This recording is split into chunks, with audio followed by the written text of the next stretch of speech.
Hello and welcome to episode 107 of Tom's Hirschsprung's podcast. I'm very glad to be joined this morning by two guests, both Ed and Laura. Welcome to the podcast, both of you. Good morning. Hello. Now, we are going to talk about your daughter, Elodie, and her extraordinary experience with Hirschsprung's and a lot of other associated conditions as well, which is just, yeah, incredible. And I guess I know you're both going to sort of tell the story as we go, but I'll start sort of ladies first, if we don't mind. Laura, would you just like to just sort of take us back a little bit to the beginning? Yeah, sure. Normal pregnancy with her, there was no concerns there. And then it was the day before I was 37 weeks, and they said that the baby's a bit small. So they said they want to induce me, and I was like, okay, that's fine, but I'm not doing it now. I'll do it tomorrow because I've got children at home I want to be with, and it's just a lot. And they wanted to keep me in there and then, and I was like, no, I just need a bit of time to process it. So they said, that's fine, come back first thing in the morning. And then, yeah, we went back in, went through the induction process, and I got to 6 centimeters, dilated with, yeah. And then um, they decided it was best to do a C-section because I wasn't progressing enough. And I was like, no, I'm in so much pain. This went on for 2 days, bearing in mind. So 2 days in labour, I was like, no, I'm so exhausted. So yeah, C-section was the route, emergency C-section. And then she was born. Sorry, cat. She was born, and yeah, from that point, she didn't poo for 48 hours, and she was throwing up green sick constantly. And the nurses kept saying to me, no, it's normal. No, no, it's fine.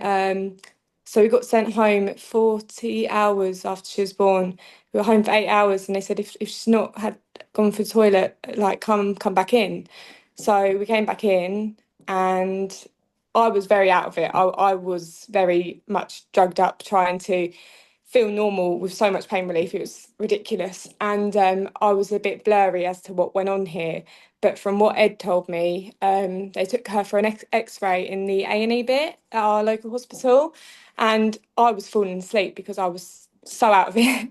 And apparently they saw something, but they never actually told us what they saw.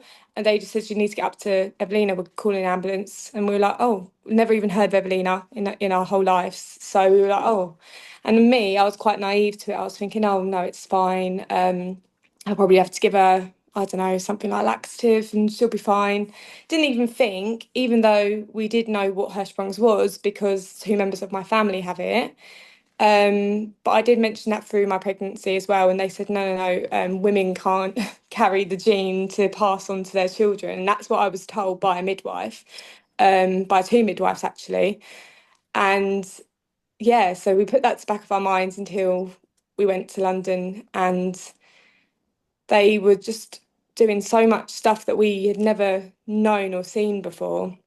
They would try and washouts, and they were putting cannulas in her, giving her fluids. She wouldn't take any feed. I was trying to breastfeed her and she was just vomiting. So then they had to say, oh, we're going to do 1 ml an hour. Then they upped it to two, and it just wasn't working. Nothing was being kept down. Her tummy was so distended that they had to do the washouts, and they were trying to get us to do the washouts. Yeah, and it wasn't until she was actually a week old that they actually diagnosed her. But that's only because they went to go do some tests, and then they said, "Oh, do you know what it could be?" And I said, "Well, Hirschsprung's runs in the family. Could it be that?" And then I'm assuming they done one of the tests for that. Maybe Ed remembers a bit more detail Yeah. than I do. But yeah, it was Hirschsprung. So I remember they took us to a room and explained it to us. But yeah, before that's a bit blurry. I think Ed might be able to fill in a few gaps there. Yeah, if you wouldn't mind, Ed, I mean, Yeah. Yeah. kind of the yeah, the gaps where Laura was kind of out of it. Yeah, She yeah, said she yeah, says yeah. you were the man on the ball at that stage. The thing is, I couldn't put myself in Laura's position. As I said, like where she'd just had a C-section, literally 40 odd hours prior, you know, she had a lot of pain medication. So we'd got home with Elodie, and I knew before we'd even left the hospital there was something wrong. It was late at night, the night before Laura come home with Elodie, that she was saying she's not latching, and then she did latch, and then she was throwing up constantly. So I went up because Law wanted to breastfeed, which I think is brilliant. You know, they need that colostrum and so on first. But then we had to. Last resort was go up, get ready mades for her to try. Tried them, no, still nothing. And I could hear in Laura's voice that I knew it was she was struggling with it. You know, tried getting nurses to help her to get to feed. She wouldn't. She hadn't pooed the next morning, kept throwing up, and I said, you can't release her like that. It's not right. You know, she just had a C-section for one. She's not pooing. She's not feeding properly, and you want to release her. That's not how this goes. But I think this was at the time where they had changed the protocols of releasing babies and mums, and it was up until the 48-hour time scale.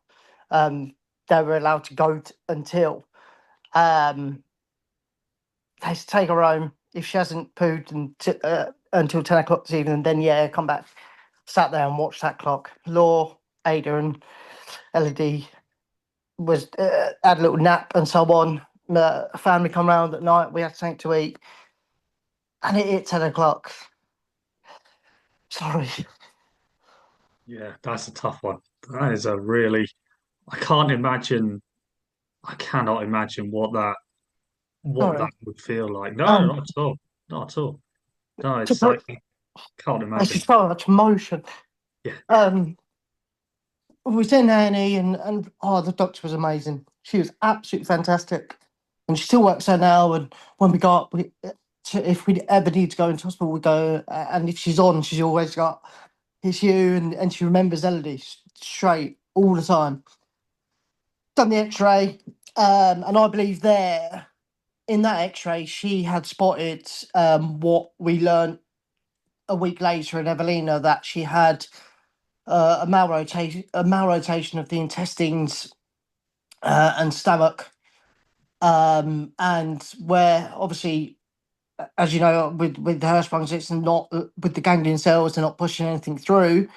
I believe that the bowel had expanded, and it got to a point where it was just getting bigger and bigger and bigger inside her. At that point, they requested us to be transferred up to Evelina, and that was a whole nother palaver. There was a nurse, fantastic triage nurse there with us. She said, "I'll take them up. Doesn't matter. I'm going to go over my hours. I don't care. I want to get them up there. I'll go with them." And I still remember the nurse in charge there shut it down. No, you're not going over your hours. And I just looked at this woman. I thought, wow, like you've got nurses here that are going above and beyond, and you're stopping them just because the NHS. Yeah, yeah. Well, let's not get into that as political, but um, we had to wait until the morning shift for the woman who lived on campus in QEQM. There's nurse houses there, and then she turned up late, overslept. By this point, you can imagine. I've got a baby there that's had cannulas put in an X-ray done. My She was 3 at the time. Ada, my other daughter, she was falling asleep in the QEQM A&E. And then it was early hours of the morning. My cousin, who lives quite close to us, she went and stayed and took Ada. and stayed there. And then she went to Laura's dad after that for a couple of weeks. And then that morning, she turned up, I think it's about 7:30, 8 o'clock in the morning, and went up to London with Laura. But the ambulance made Laura hold the baby all the way up to London instead of putting her in the car seat and putting her. Bear in mind, Laura's just had a C-section, And we had a car seat. and we had a car seat. It was totally dumbfounded, but it is what it is. But that morning, Laura is obviously thinking, "What's going on?" No one's even told us. They said that the sank on the X-ray, which transpired later on to be what the malrotation, etc. Straight up to London, and it was like 100 miles an hour within such a short space of time. Everything in our lives had stopped, literally stopped. I couldn't imagine what was going through Laura's head.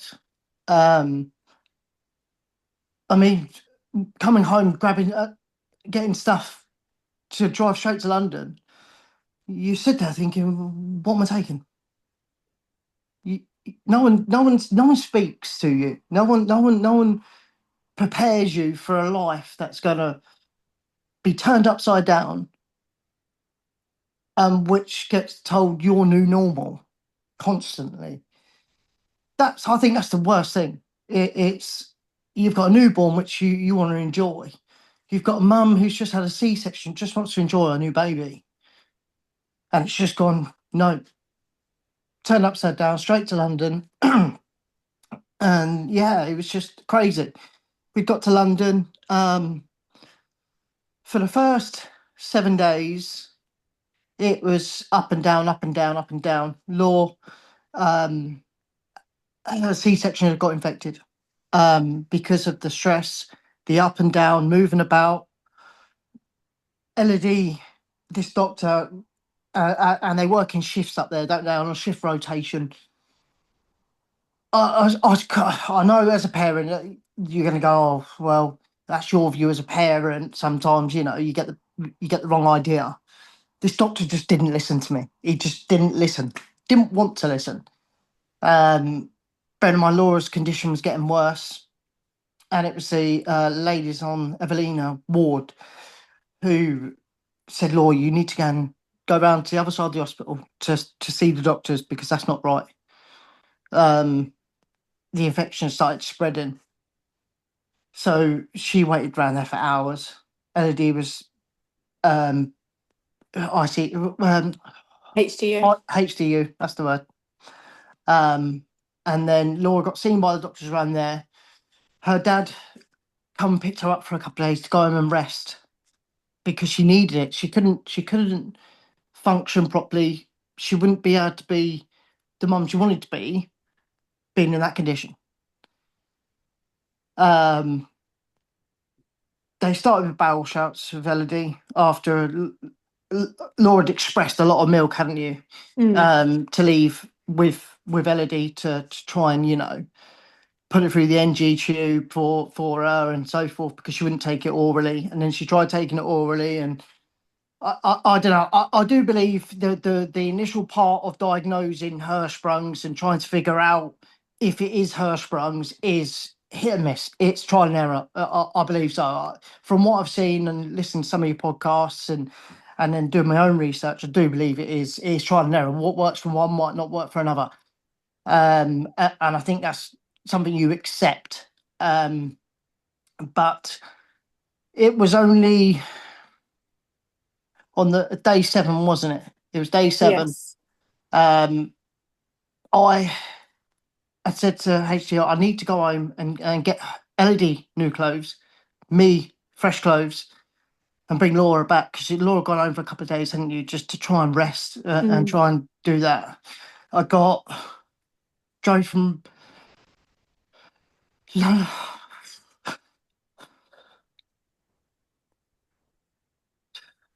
London to Ramsgate, and I hadn't seen my little girl in a week either.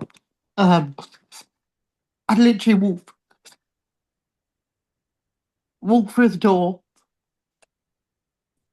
And we had a phone call to say we need to get her into surgery. She'd had 2 previous x-rays that day that I'd taken her down to. And then they called first to say there's been an accident. And I'm thinking, really? Took her down to x-ray and they hadn't secured the pump to the baby therm. And it was a student had taken her down. I understand it's very busy, but there's still certain things that you do, health and safety. Yeah. You do. They hadn't secured it and it had fallen and hit her on the head. I'm thinking, what the hell is going on here?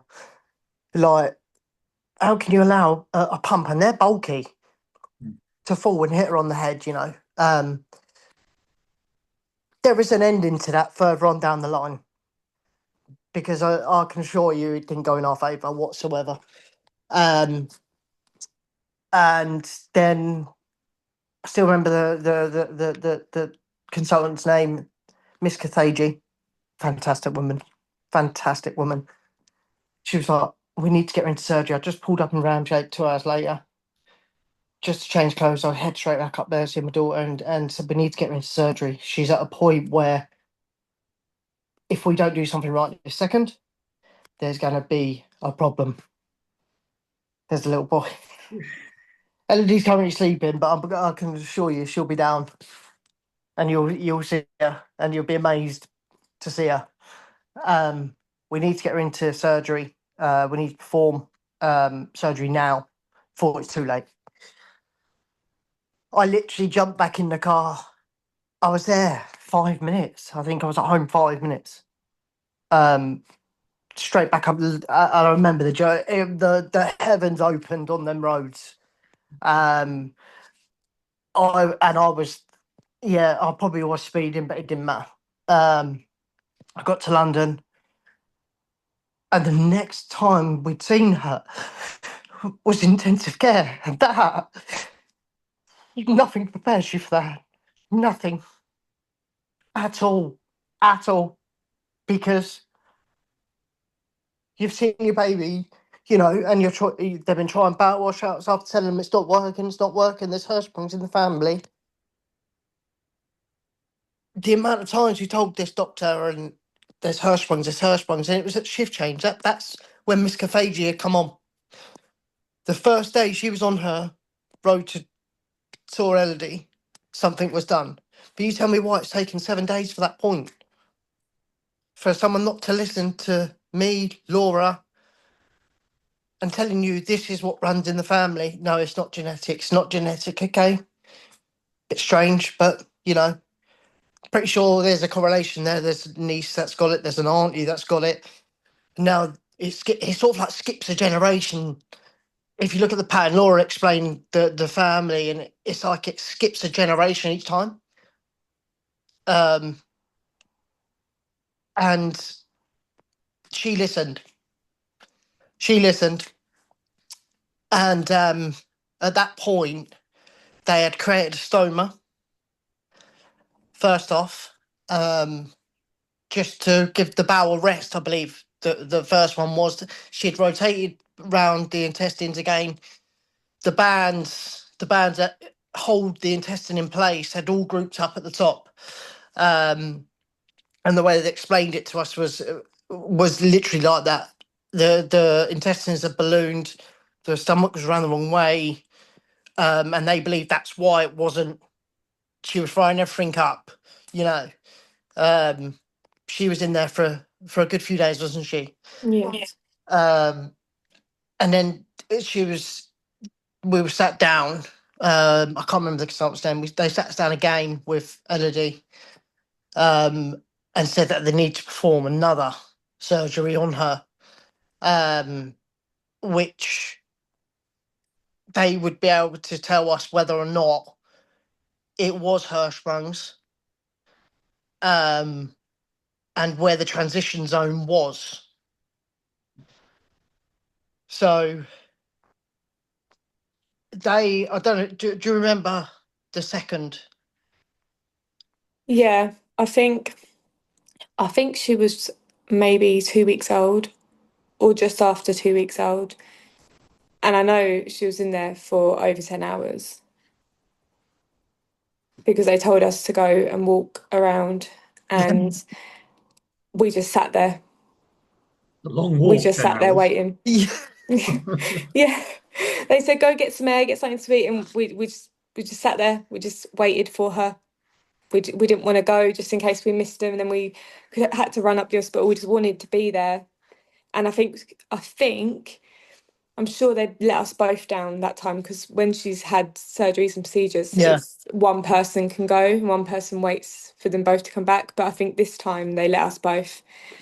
Um, and we got down there and she was out of it, and then Mm. it was horrible. That It's horrible. there was another procedure in before that one. You're on about the lad's procedure one, Am the I? biopsies, yeah, and they all come into one. They all They all do. merge. The amount of procedures. There was a procedure before that because they believe they'd call the transition zone um, at 55 centimeters. So just and the woman, she sat down and she explained it. So the colon had transpired, it had collapsed. um, and then as it went back up and transitioned into the small, so the iliacal valve, instead of it, and this is the way they explained it, instead of it being mini valve in between, it was micro. So it hadn't, it wasn't the correct size anyway. And then what they did was they took a biopsy at 55 centimeters from the duodenum downwards, and fashioned a stoma at that point. So for the next, I think it was the next week or so, they allowed it to see if it became active, how it was doing, and so forth. But in between this point, they had said because she's not getting the nutritional support from the milk and so forth, we needed to put in a central line. And we're like, well, what's the central line? You know, um, and they're very good explaining what it does. And I think this is where I sort of blur out what they spoke about with the central venous access and what it does, because to me it was just get it in. We need her to be functioning the way she needed to function, you know. Um, and I think it was just after that second procedure that she had the central line put in. Um, and she was on 24 hours a day, wasn't she? Yeah. It was constant, needed. That's how that was. Um, the second procedure, the stoma where they'd refashioned it, it was apparent it wasn't doing what they wanted it to do. They left so the colon's still inside with a mucus fistula next to it, and that was so that the the way they said it was so they didn't lose where it was, basically. Yeah, okay. I don't know Yeah. if lose it, but you know, okay. Um, and I'd gone home, hadn't I? And Yeah. then this is where Laura explained what they explained it before the third procedure, and I was in the van driving to go and get a load because we were told at this point that you ain't going home. Yeah. Your whole life, you're going to pick up from where you live and reposition right here for the for however long that will, it takes. Bearing in mind, our other daughter was away from us with our granddad. Um, and he's incredible. He was our rock through that, because yeah I couldn't imagine how we would have coped going through that with Ada as yeah well. I mean, she was nearly 3, and she adjusted so well, and really we shouldn't have expected her to. There was nothing we could have done to prevent yeah it. And he made sure she had it normal, so he took her out in London. He come and stayed for a month, I think, yeah. almost. And then he Oh, what? visited And he was often. working. He was Yeah, working, while he mind was you. working, Yeah. so it would give one of us time with Elodie, one of us with Ada, and then he'd work, and then we'd both get time with Elodie, because he would stop working and be with her and do things with Mm. her and be the support. And then maybe after 2 months, we came up with the idea of having an hour with Ada together, and that was just to have dinner every Yeah. night, and then one of us would return back to the hospital and just swap from there. And I think it was that point, wasn't it? It was recognizing what it takes away from others and how it affects everyone, not just the imminent. I mean, we the family we have is quite close knit and small, and her dad's he's one man that I don't think and I strongly believe I don't think I and it's not my dad, that's her dad. I don't think I would have coped without him there. He I think he said to Laura one time, it was like he'd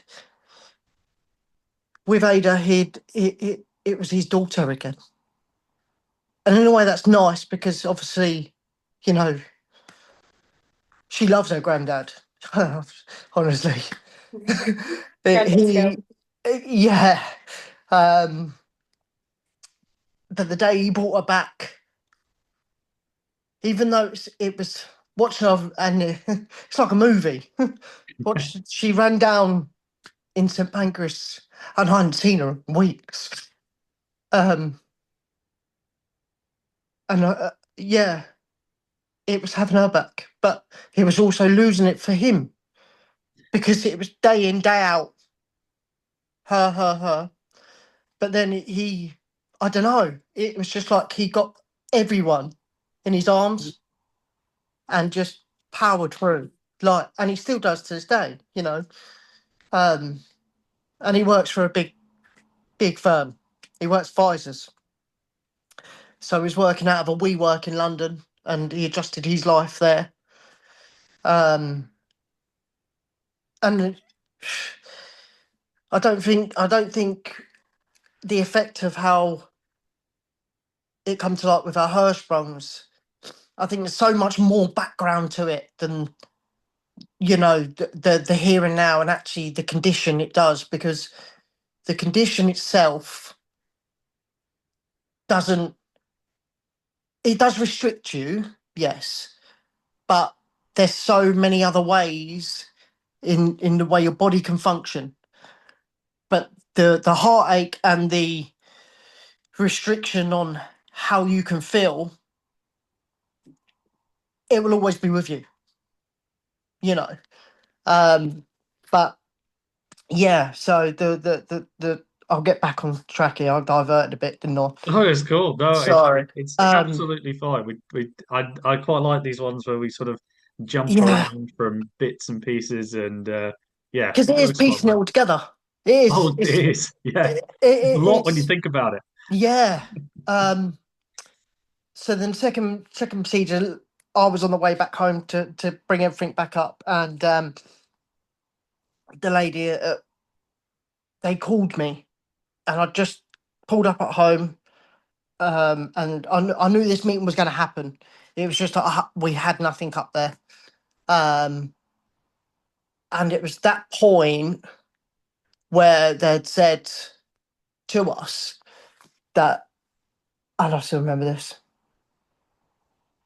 because of her care, how much care she was going to require. And I think they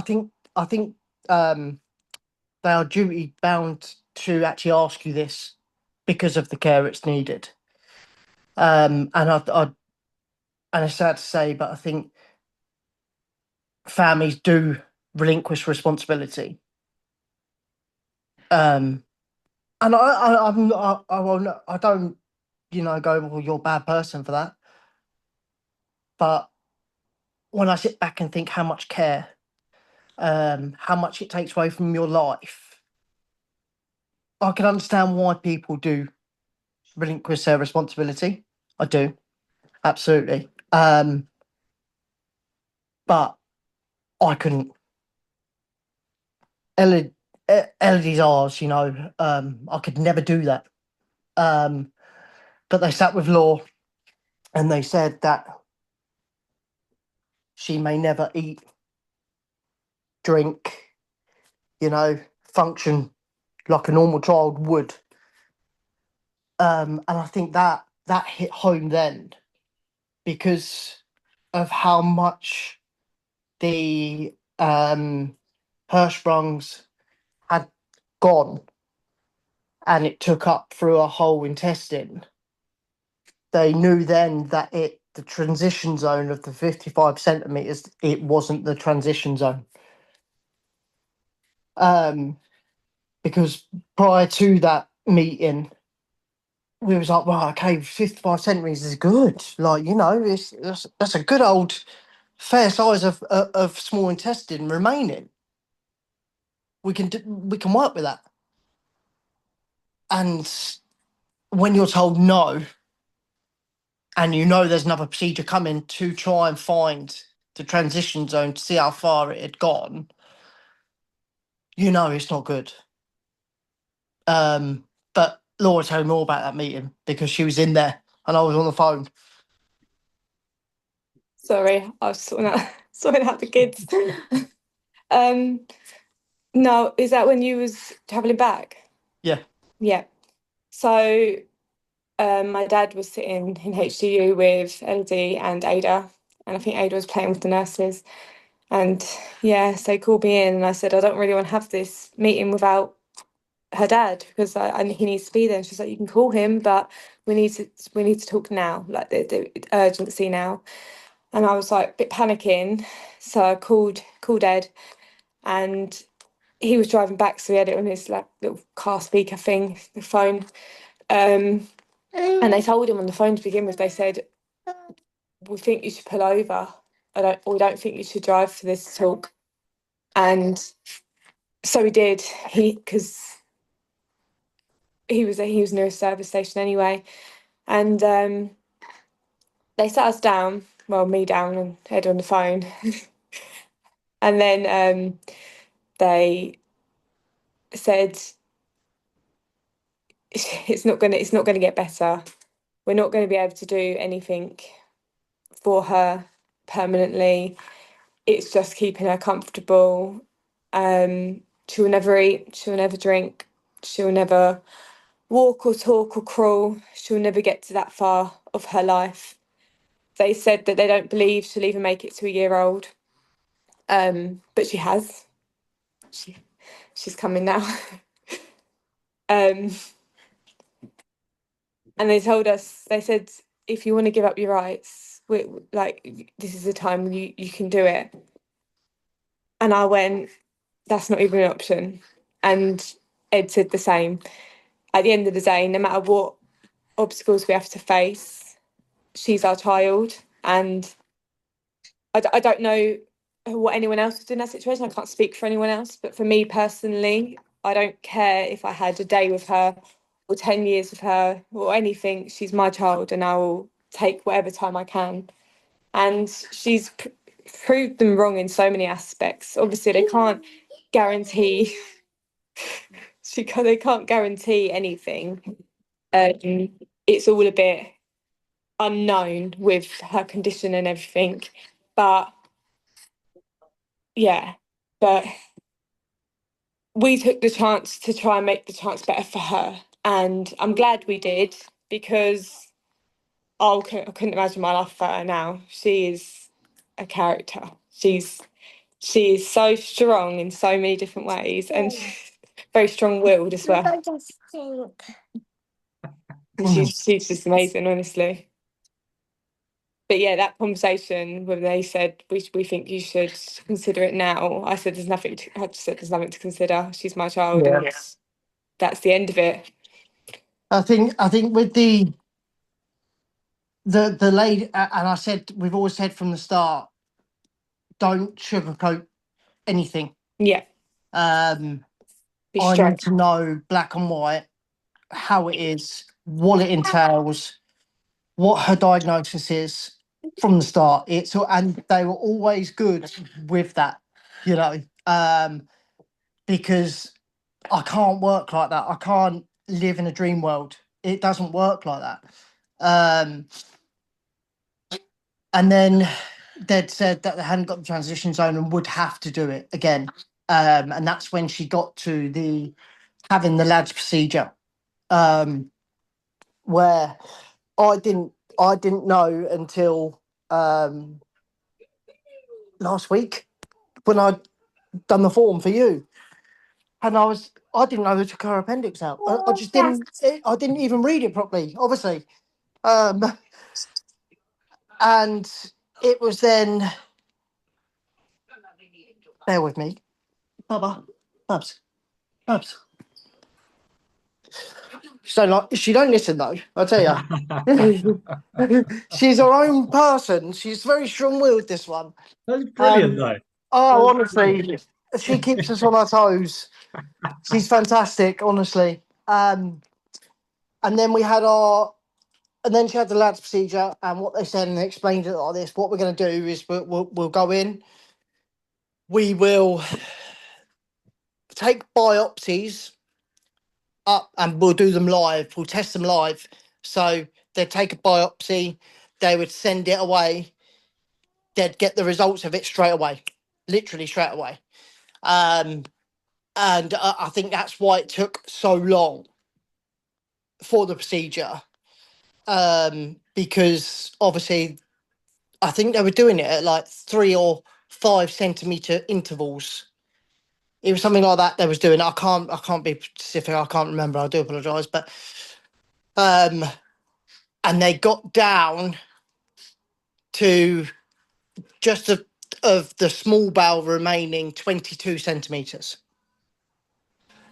So you've got the duodenal flexure, duodenal flexure coming out of the stomach, the bend, which they roughly approximate as 5 centimeters. And then from that point down to the fashioning of the stoma is 22. So it literally comes out and then goes straight down into the stone bag. Which, yes, it's long segment Hirschsprungs, but then falls under a subcategory. And these subcategories aren't quite known because no one talks about them.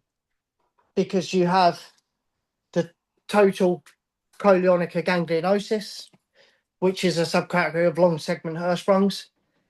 Yes. And near total.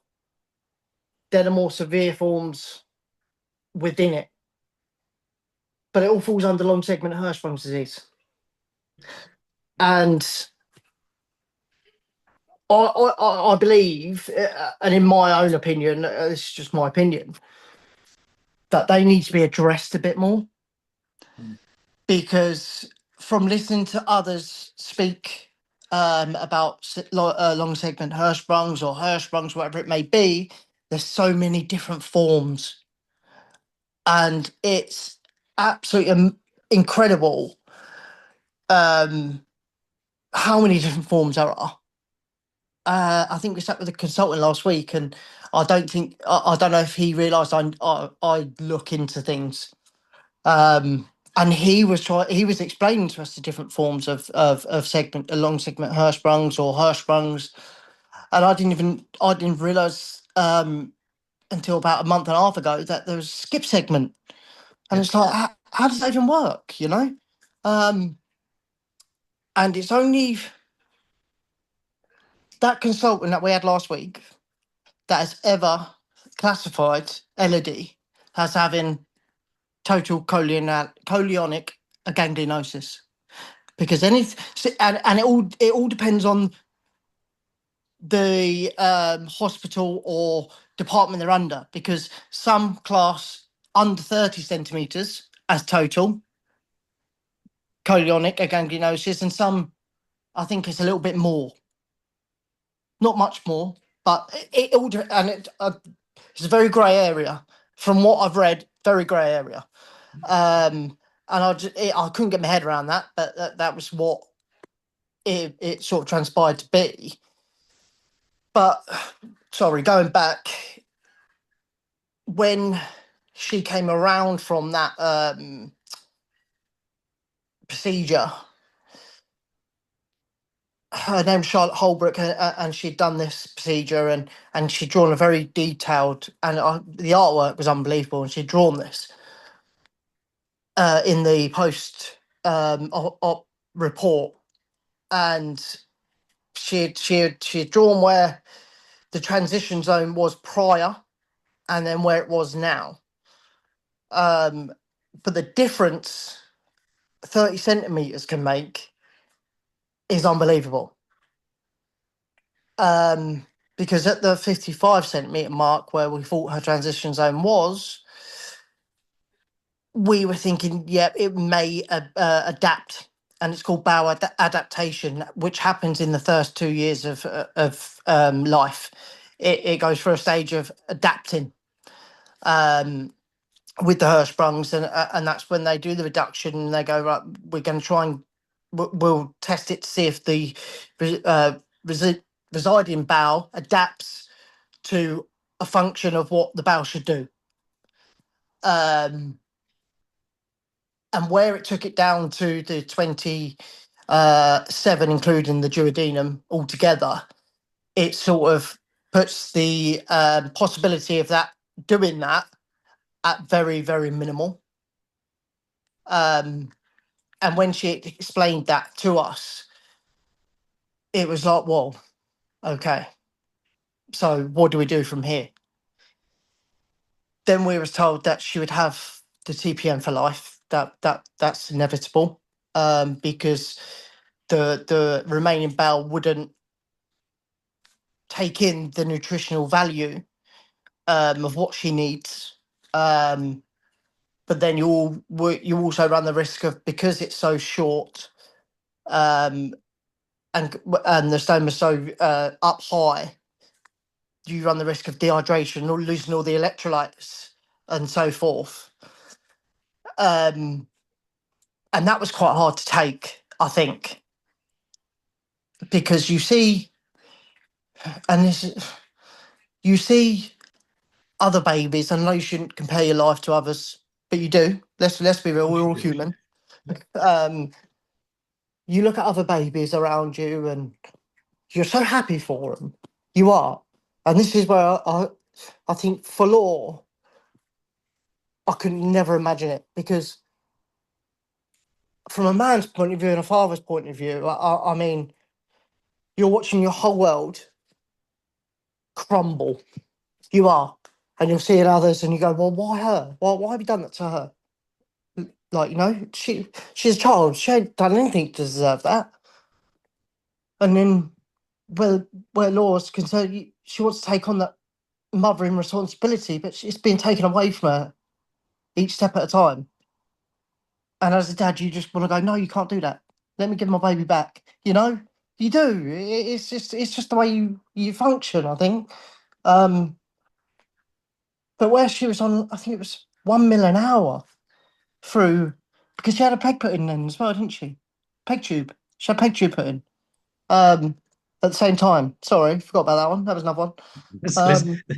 There's plenty. You're more than Oh, forgiven for forgetting the odd thing. yeah. There's a Oh, lot.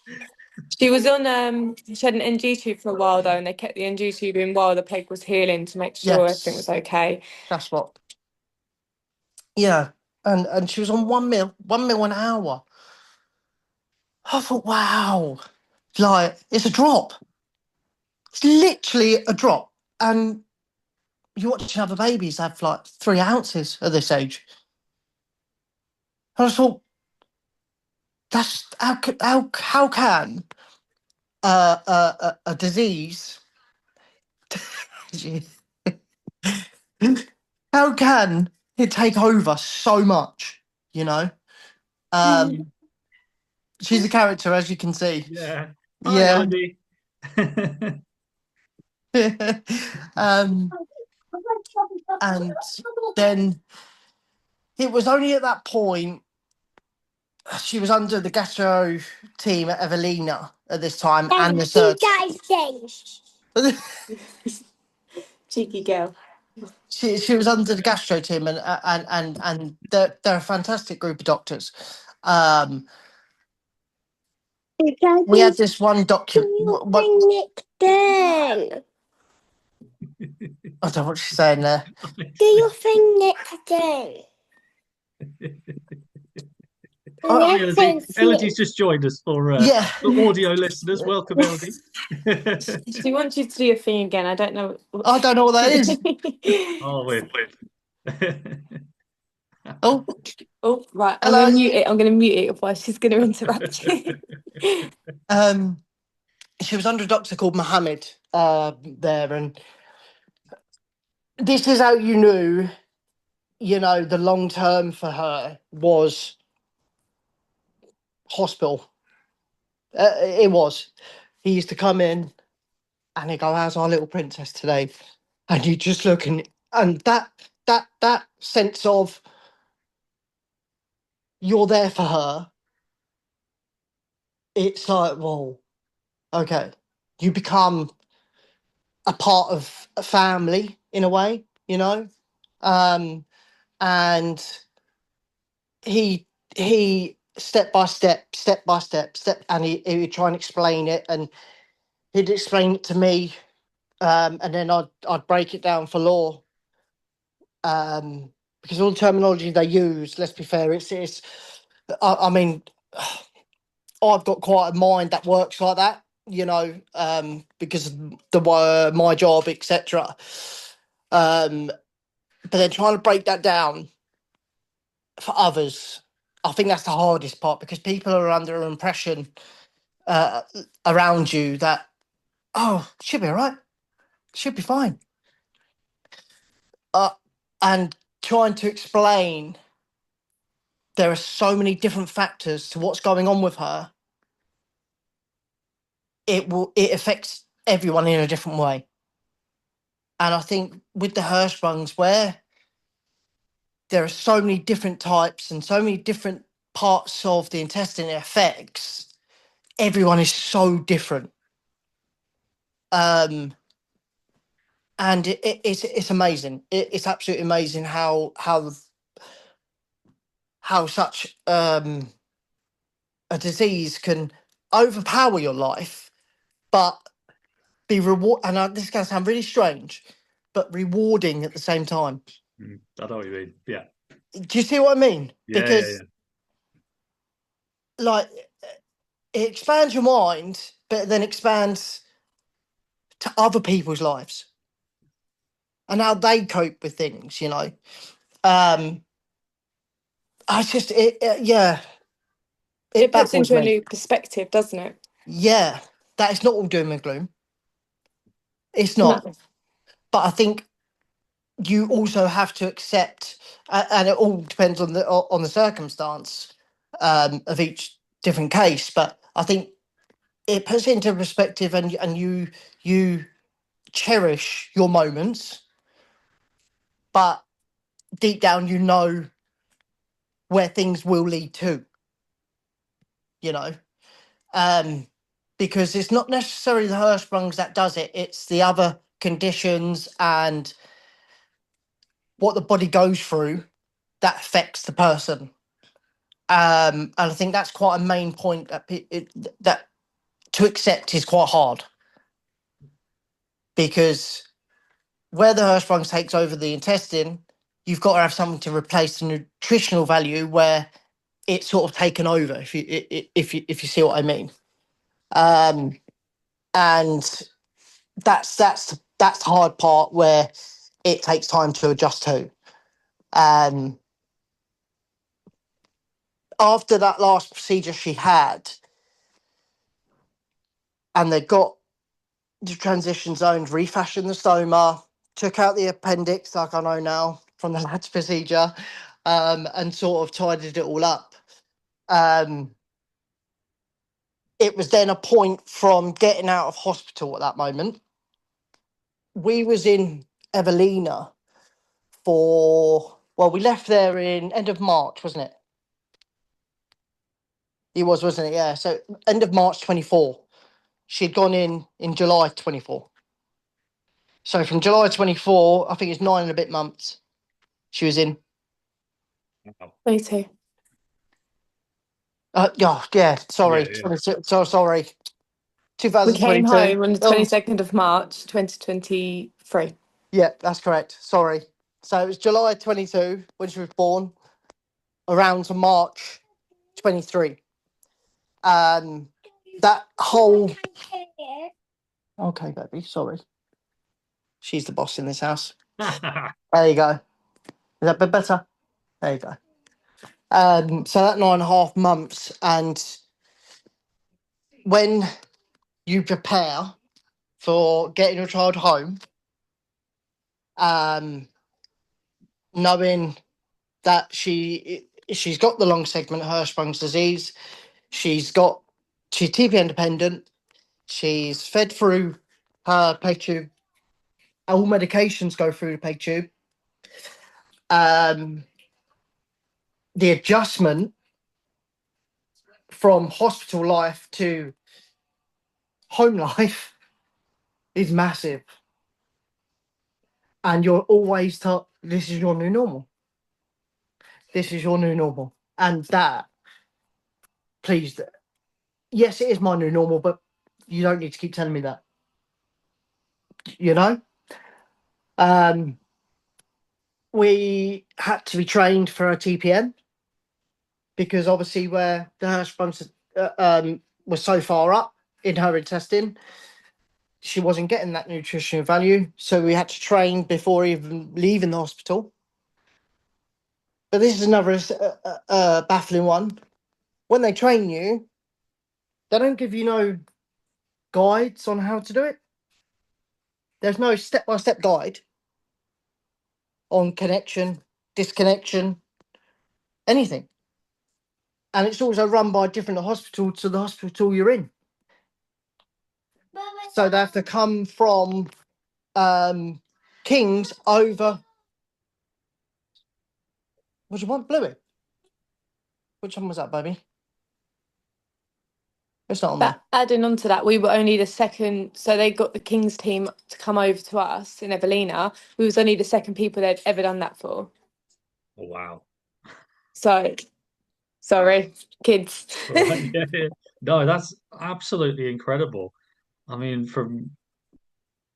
what a heck of a story so far. But I mean, there's a couple of things that you both said that I've just sort of picked up on, and one is something I'll always advocate for on here and everywhere, but that is parental instinct. I mean, it saved my Yeah. life, and it's it's something where something is an issue, something's not right, but Yeah. you don't maybe know exactly, but something isn't right. Oh, absolutely, And yes. and I think and I will keep banging this home until whenever, but listening to parents who say, I know something's wrong, but I don't quite know, instead of just dismissing and going, well, you're not a doctor, you're not a nurse, you don't know what you're talking about. I think that listening to parents and parental instinct is just is It's paramount. it's so vital. Absolutely. Absolutely. And I think not a lot of people do. But you know your child best. Of course. But I will say, with our experience, and I know because I've spoken to Ed about this before, I hope this isn't the experience that other people have, but the dads aren't usually listened to in our experience.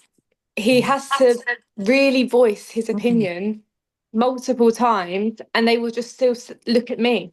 But it's only recently that it's been the other way around, because he's like, well, no, I'm getting my word in. So he should, because they shouldn't just listen to one parent just because I'm the mum. I shouldn't be the one who is the only one to speak. He's got a lot to say and a lot of questions to ask, and he was dismissed a lot when Elodie was first born, a lot, Yeah. to the point where it did get infuriating for both of us. But yeah, I hope that's not the case for a lot of people, but I feel maybe unfortunately it could be. I think it's because obviously I know it's a lot of strain on a mother. I get that. I get that. But there's times where she couldn't function after having Elodie. And she was dosed up on her pain meds and so on. You're telling her and you're addressing her, but you know she's not taking it in. Exactly. You know that she's not taking that in. So why would you do that? You know? And there would be times where all the way through where they would address me through Laura. They'd be talking to Laura but talking to me. They'd be looking at Laura but talking to me. Oh, it's incredible. It's incredible. But and I think you're on point with that. A parent's instinct. It's that intuition where you know this is not right, and I am such a strong advocate for vocalizing that. There's a way to do it. Yes, there is. We all know that. And trust me, I've seen people do it in the wrong way. Mm. And then people go, "Well, how did you get your point across there?" And you're like, "It's the way you say it. It's the way you address it." And there's a lot of times through our experience with Elodie and the Hirschsprungs and what complications it brought, that I vocalised and I won the battles with my words. But you shouldn't have And to. no, exactly. There you go. And I shouldn't have to sit there and go, well, how am I going to do this and get my point across and vocal, because I'm the voice for her. I'm the voice for my child now. So she can't speak. Who's going to get that point across? Me. There's a way you have to do it. There was a point where she was in hospital, and so obviously where her condition with the Hirschsprungs means she's got to have the TPN no matter what. That also brings about the issue of sepsis, line sepsis. Elodie's had that 3 times in hospital. The last time she had it, there was a certain bacterial growth called Klebsiella pneumoniae. And that's the last time she had this Lyme sepsis in hospital. And the antibiotics they gave her weren't working because she'd obviously grown antibodies to the 2 previous ones. So they had to go up to it's the penem family. So the meropenem is really strong antibiotic given IV to get rid of the sepsis. But they had to go back through generations of that antibiotics to get one that worked for her. And we weren't told at the time, but we saw deterioration in Elodie. And parents' initiative, you know there's something going on with your child. And you're looking and thinking, she's not right. Then it come back, CRP levels up, raised massive, and so forth. But it was because we addressed it. That was brought. You see what I mean? And it shouldn't be like that. She had the TPN that gets transported into the hospital. We knew another family above in another ward. And this to make you laugh now. So that first week when the pump was falling, Yeah. we ended up on the same ward as this young person that we knew, who had the same bacteria growth within the TPN, right? So because we spoke up about the pump, and there was numerous meetings about this accident, bearing in mind, and I said, that's on you. You know, I understand it's busy. I understand that. But that should never have happened to her. That's where the issue is. That should never have happened to that young girl there, you know. And we ended up getting moved from the ward where we had grown into a family. Mm-hmm. We'd been on it for 6 months, 6.5 months. And within 12 hours, we were moved upstairs. Of that meeting that we had, that second meeting we had, we've moved up to a different ward. Bear in mind, this ward above, we had no positive words to say about it. And this is where you become the voice of your child. I got hold of the main man, Evelina, Ian Abs, this was. I thought to myself, there's a couple of ways I can go here. I'm going to call him. And that, I to this day, from Michelle, I've still got the voicemail. I called him at midnight. I'm up. I know it's really bad. I'm up. I'm in your hospital. I'm being treated. My daughter's being treated in a way that the responsibility falls on you, not me, not her. Why should she be punished for that? You know? He didn't answer. Left him a voicemail. He called back the next day. And within 24 hours, we just moved back down. But that just tells you, why should something like that have to happen and vocalise for your child whose world has been turned upside down by this unknown entity that, you know, prior to this, yes, we knew it ran in the family, but we had no sort of knowledge firsthand, you know. And the two previous forms within Laura's family are nowhere near like this. Right. Right? And I'll let Laura explain the levels that it goes in with her family. Yeah, Laura, sort of explain to Tom. Yeah. So my auntie on my mum's side, so my mum's sister, she had Hirschsprungs in the 70s. Sorry, obviously he wants to get his word in as well. And they didn't know what really Hirschsprungs was then to what I've been told. Oh, fine. Thanks. And sorry. No, go for it. And they done a procedure on her. I'm not quite sure whether it was to bring a stoma out or not. Don't know the full details, and unfortunately, my grandparents aren't around to ask them what they had to go through. But they ended up damaging her womb and having to remove it. So they didn't really know what they were doing back then with my auntie anyway. And then she's okay now. She can go to the toilet normally. She doesn't require any medication for it or anything. But from what my mum said, she apparently had a stoma for a few months. But yeah, I'm not quite sure on her. But my niece, she lives in Canada, and that's my brother's daughter. And she's, 14, 15 now? Yeah, 15 now. And when she was born, she was about 2 months old and she got her stoma put in. And she had a stoma for 6 months.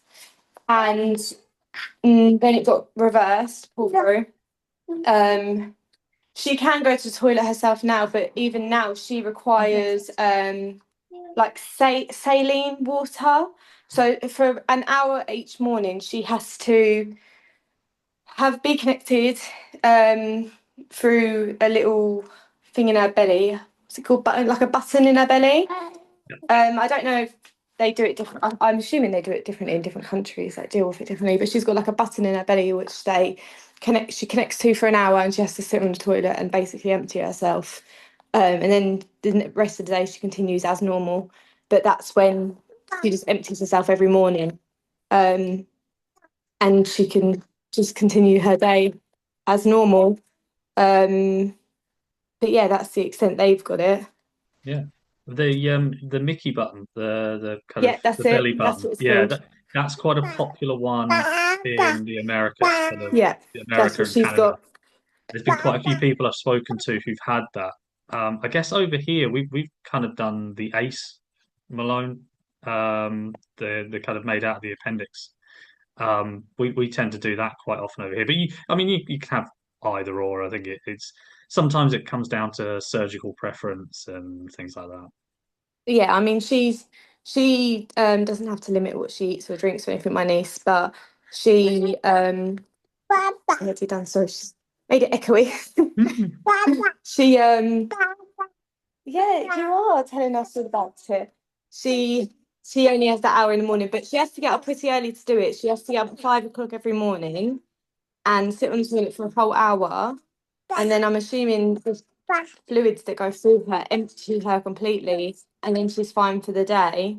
But I know it took her a while to find something that worked for her, and they was considering putting the stoma back in, but where she's 15, she's a bit more aware and self-conscious, I'd say, because I mean, I know I was at that age. I would have been distraught if I was that age having to have a stoma put in, because that's how I'd feel naturally. But she decided to try this way, and it's working for her. So, but if it doesn't work in the future, I think there is the option to have a stoma put back in. Good, Yeah. really good. No, it's good to hear. I think it's good to hear that there's advancements in medicine from even from my time having my ACE and things like that. So it's yeah, no, that's and it's a very interesting. I always find it interesting hearing family connections when it comes to Yeah, Hirschsprungs. I mean, it's like you said, Ed, when the doctors are saying, "Oh no, it can't possibly be," and this, that, the other, and you think, well, it's a bit of a coincidence, isn't it? a lot, It can't just be a coincidence in so many different cases. yeah. They offer genetic testing, but there's been no follow up with that whatsoever, which I found quite extraordinary. And I think it was mentioned two or three times, to be fair. And then I think it got to the point where, because we'd been in hospital for so long with her, they were just trying to progress her to get her out, you know. And the stoma, and with her stoma, because of the high output, because of how far up the intestine the Hirschsprungs had affected, her outputs, anything goes in, comes out. And the absorption is, they couldn't tell you, because it literally, she can have a drink, in a couple of minutes that's in her stomach bag. Oh, But Yeah, certain things she eats takes yeah, longer to go through. yeah. But that's why with it you have to be so careful what she can eat and what she can't eat, you know. Yeah.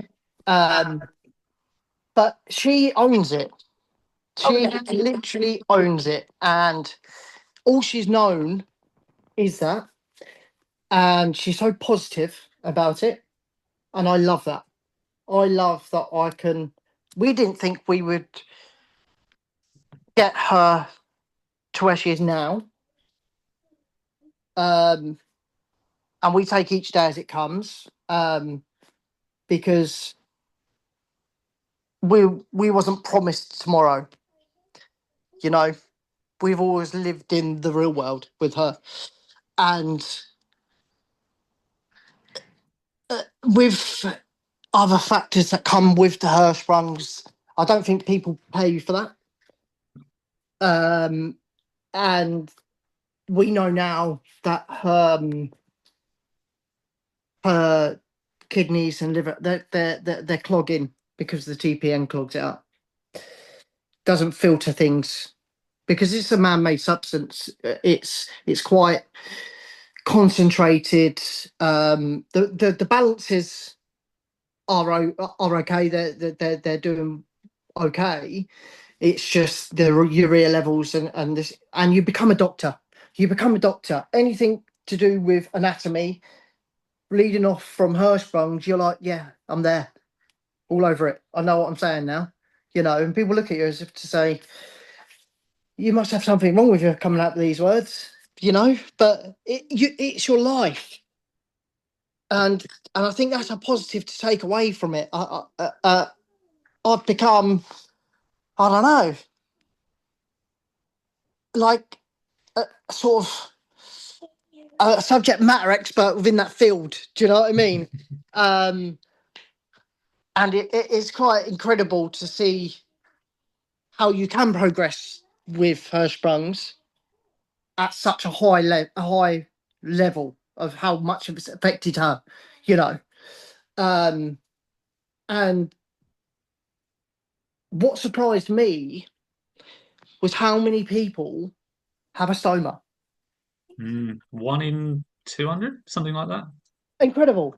Mm. And I tell you what, we're like when was it? I think it was last year. There's an old lady, and she loves old ladies. She just always talks to them, And this old lady, oh, can she have one of these, Chris? Oh, we've got to limit like what she eats because she couldn't have this because it's like popcorny crisp, and with the shell, very, you don't really want that going through the stoma, lodging into place in a bit of the stoma and then blocking out. Clusters in the bag as well. Yeah. She did nick some of her sisters before, Yeah. and it clustered into like a big ball. And it was like, we've got to limit sort of that because obviously her condition, and she's gone, oh, well, I was like, she's got a stoma. And she went, oh, yes, so have I. Just whipped out her stoma. I was like, do you know what? Some people that might find that a bit weird, but I'm like, full respect to you. Like, absolute brilliant. Like, and now you're starting to hear about it more and more.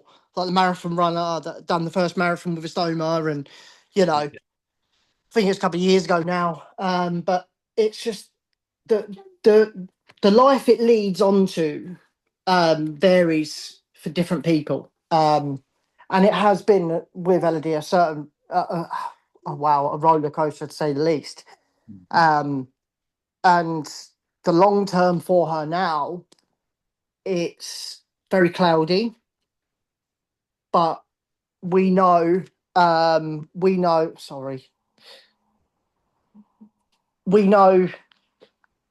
that there are certain things that we need to do for her to put into place for her, to give her the best quality of life that we can. Yeah. I think if you let it rule your life, it will rule you. If you understand that. Absolutely. And you turn everything into a positive because you never know what's going to happen around the corner. And I think that's one thing with her. Like, we watch her flourish. And she's grown into this little girl that we didn't think we'd have here. And she's just amazing. She is. And the difficulties she faces every day, it's like, yeah. As an adult, I don't know how I would handle that. And she gets through it so well. I mean, I know I'm speaking for both of us when I say this, but Christmas is quite a touchy season for us because Elodie's first Christmas was in hospital, and we were there together, and we were in her little side room doing a Christmas tree together, and we were just trying to make light of it, saying to our other child, Ada, saying, oh, 2 trees are better than 1, and just making it better. But ultimately, we didn't even think we'd have a home for any Christmas, and now we're coming up to, what is this, her third, fourth? Third. Fourth Christmas, I think. It might be fourth. Yeah, it's her fourth Christmas, so third one at home. Yeah. And that amazes me in itself. But I just wanted to add on to what you were saying about it being the debate between it being hereditary and not, because when we were always obviously told it doesn't run in the family and stuff. So when we had the conversation with them, like if we were to have children in the future, they said, "Oh no, your other children wouldn't have it, because it doesn't run in the family." But then we did speak to someone. They said, "Oh, it's very, very likely that your next child, if you do have another child, will have it." He doesn't, because we've obviously got another child now. But we were very much told, like, we would advise not to have more children just in case if you don't want to go through this again. But he hasn't got it either. So, and this is another way. I've got a 12-year-old son as well, and I'll assure you, he's not got it. Yeah, you can smell him from a mile away. So the gene and the genetic side of things, we know it runs in Laura's family. My son has never been affected from it, which was from previous relationship. And it's pinpointing where it's following on from. And I think when they sit there and say it's not genetic, and you sit there and say, well, my gene this side hasn't affected. Laura's genes have got 2 cases of it, and it's sort of like, as I said, it skipped a generation each time, because Martin, which is our older brother, it didn't affect her older sister, but it's affected Laura's line. You can't tell me it's not. Honestly, like, it's just incredible. Like, and they will sit there until they're blue in the face and tell you it's not genetic, and they will. And I don't understand. I think it's because there's not enough research there. There's not enough resources that could go into it that far. But then I believe, in my own personal thing, I don't believe there's enough out there to sort of pinpoint Hirschsprungs. Before Elodie, I was very sort of blindsided by it, you know. I knew, yeah, Laura's family, yeah, I knew that. But until it happens, you don't know. No, and I think there's on the genetic side, I think people, okay, there's fair enough to say there's not enough research to say that it, you know, is or it is in a certain way, but there's also not enough research to say it isn't. So I think talking in definites is really, really difficult when it comes to Yeah, Hirschsprung. To say it is or it isn't, I think it's a real. You can always say possibly, maybe, if it runs in the family, there's X% or whatever, yes. and that's fine. But talking in definites, I think is really, really tough. Yeah, I agree. I do agree. Yeah, it is a very grey area, isn't it? It's you can't. I think it'd be a very long time until there is a definitive answer there. Yeah, Um, very. but I think it's not all doom and gloom.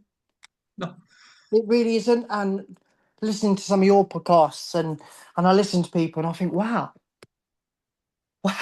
it's very different experiences, but also very positive.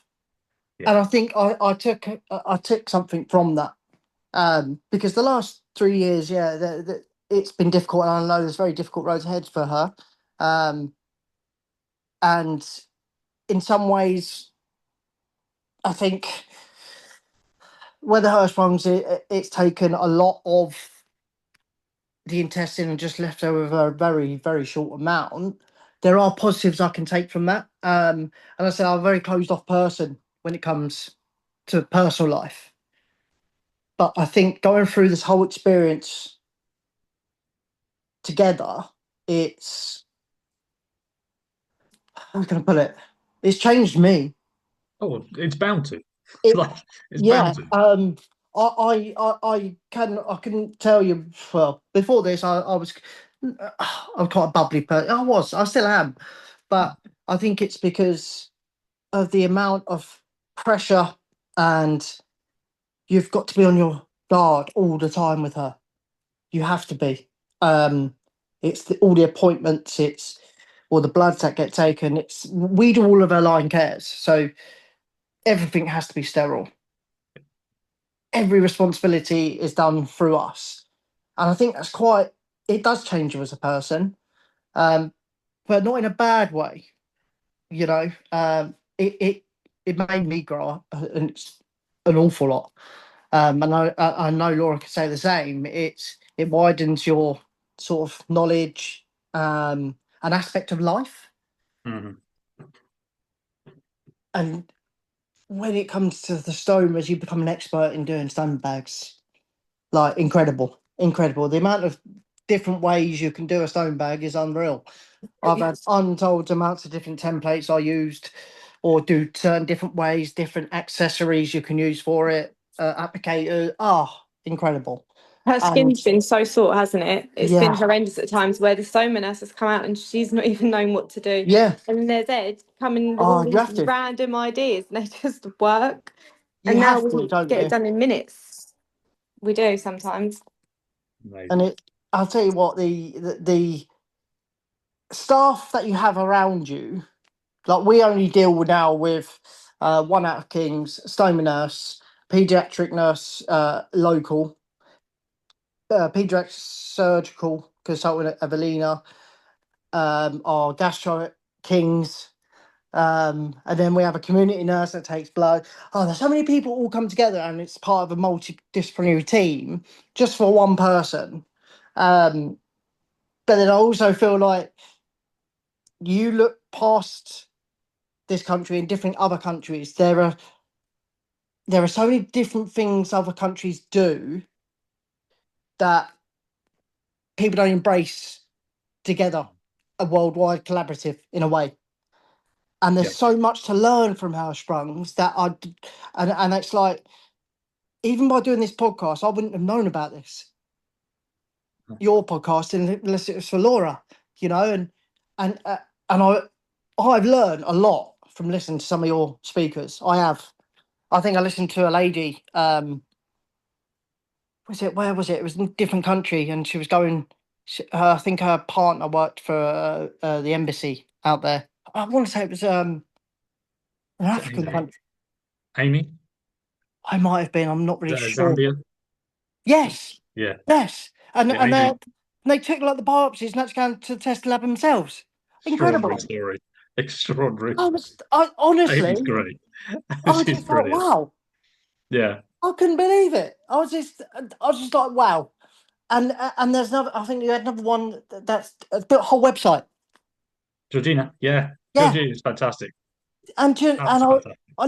I was saying to Laura a good few months ago that all the medical terms and that people don't understand, Yeah. and there's no way you can go unless you know it and you're living it. There's no way you can go. And then I listened to your podcast. I was like, oh my god, there it is. I was just like, it's amazing though, isn't it? It is. It But it's becomes a also whole family. people that don't go through this stuff, you explain it to them and they're baffled because they're like, what the hell are these words they're saying? Yeah. And then they go, oh, at least she's doing it right now. And I'm like, oh my God. Yeah, I that's the don't even worst know thing. how, I'm just like, yeah, okay. I'm not explaining it again. No. No. And just on that subject, while we've got sort of a few more minutes, just the future itself. I know you've talked a little bit about what's sort of coming up a little bit. What do you, I guess, in turn, what do you kind of hope for the future for Elodie? God, that's a tough one. That one there. Mm. Sorry. So we know. We sat down last week. And we have got a meeting coming up with transplant team and so forth, because we know now that she's gone through the phase of bowel adaptation. It hasn't transpired that it's worked, or hasn't gone where they wanted it to go. And now it's time, and we was always told, when we sit down and go, right, we need to talk to the transplant team, we know that's going to be one of the last options. Yeah, yeah. So the future is very grey for her. And as I say, we take each day as it comes. Yeah. And we didn't expect, as I said, we didn't expect her to get to 3, let alone another year. And I think that's just us being positive in this light, because we know at any moment things change, and they can. And her deterioration can happen within 10 minutes. It really can. But that's where you have everyone around you that understands your situation. Like where I work, my manager's absolutely brilliant.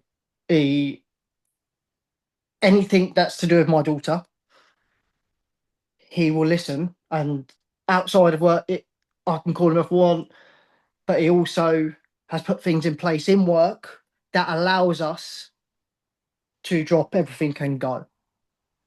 And that's massive for us. That speaks volumes. Laura's dad and my mom, my cousin, we have our family unit that we keep so close, and they all understand Elodie, and they understand how much we cherish our moments.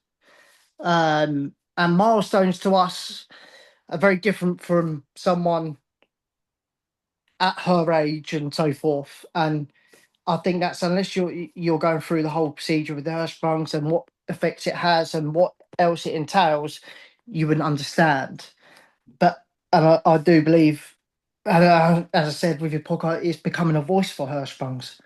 It really is. And I just think it's incredible. I do. And she's an incredible girl. She is the most strongest, bravest little girl that I know. And yeah, she made us better people. A lot. Yeah, she has. Yeah. Laura, would you like to add anything to that? I feel like me and Ed are very, very different in how we view things, because Ed does, and I think we complement each other well with it, because Ed does like to think long term. He likes to think the worst scenario, whereas I'm quite like, right, we've got to live for now, got to live in the moment, because if we start panicking about things that might not happen, 1 second, that's okay. If we start thinking about things that we can't predict are going to happen and we can't deal with till they happen, we're just going to be unhappy every single day. And I think where we both communicate in different ways of looking at things, we kind of come to a happy medium and just combine the both, because I know there's times where I need to sometimes think more in depth about what's going to happen, and there's sometimes where he needs to chill out a bit and just enjoy now. So I think what we both hope for is, we just want her to be her for as long as we would. Well, obviously, any parent would want as much time with their child as they can have. But we're also realistic in the fact that we just want her to be happy. So as long as she's happy and as long as she's not in pain, that's we're okay. We're fine. As long as that doesn't change, that's where we're fine. But we also know that we may need to hit a few bumps in the road to get her to that point when things happen. But right now she is doing okay in herself. There are things with her bloods and stuff that we're not happy with, but as a child and a person herself, we are happy with how she's doing. And her brain works absolutely fine. She's a very smart girl. So she's very excited, and she's very excited to start school. So I feel like in our brains, we just decided to get her to school in September, because that's what she wants to do. And that, if she's happy, we're happy. So Fantastic. that's, yeah. Fantastic. Well, thank you so much for this. And I'll add one more thing that hasn't been said, just how amazing you two are. I mean, everything you've been through, it has been a monumental pleasure to meet. Well, I say both of you, all of you, Yeah. throughout this podcast, and I wish Hi, you Daddy. all, I wish you all the absolute best for the future, and thank you so much for coming on. Thank you, Thank you for Tom. having It's been a us. pleasure. You say bye.